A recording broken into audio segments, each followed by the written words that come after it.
Auto immune ಕಾಯಿಲೆ ಇರೋರಲ್ಲಿ ಸುಮಾರು 80% ಜನ ಮಹಿಳೆಯರು ಅನ್ನೋದು ನಿಮ್ಗೆ ಗೊತ್ತಿತ್ತಾ?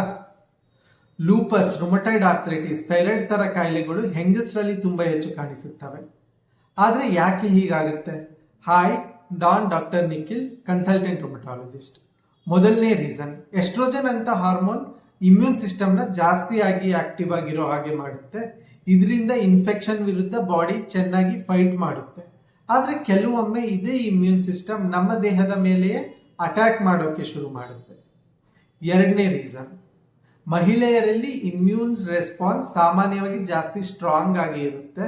ಪ್ರೊಟೆಕ್ಷನ್ಗೆ ಇದು ಒಳ್ಳೆಯದೇ, ಬಟ್ ಆಟೋ ಇಮ್ಯೂನ್ ಕಾಯಿಲೆ ಚಾನ್ಸ್ ಕೂಡ ಜಾಸ್ತಿ ಆಗುತ್ತೆ.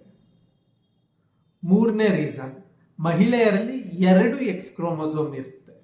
ಮತ್ತೆ ಇಮ್ಯೂನ್ ಸಿಸ್ಟಮ್ಗೆ ಸಂಬಂಧಪಟ್ಟ ಹಲವಾರು ಜೀನ್ಗಳು ಎಕ್ಸ್ ಕ್ರೋಮೋಸೋಮ್ ಮೇಲೆಯೇ ಇರುತ್ತೆ. ಪ್ರೆಗ್ನೆನ್ಸಿ, ಡೆಲಿವರಿ, ನಂತರ ಮೆನೋಪಾಸ್ ಟೈಮಲ್ಲಿ ಆಗೋ ಹಾರ್ಮೋನಲ್ ಚೇಂಜಸ್ ಇಂದ ಕೂಡ ಇಮ್ಯೂನ್ ಸಿಸ್ಟಮ್ಗೆ ಎಫೆಕ್ಟ್ ಆಗಬಹುದು. ಅದಕ್ಕೆ ಆಟೋ ಇಮ್ಯೂನ್ ಕಾಯಿಲೆಗಳು ಮಹಿಳೆಯರಲ್ಲಿ ಹೆಚ್ಚು ಕಾಣಿಸುತ್ತವೆ. ಇಂಥ ಇಂಟ್ರೆಸ್ಟಿಂಗ್ ಹೆಲ್ತ್ ಫ್ಯಾಕ್ಟ್ಸ್ಗೆ ಫಾಲೋ ಮಾಡಿ.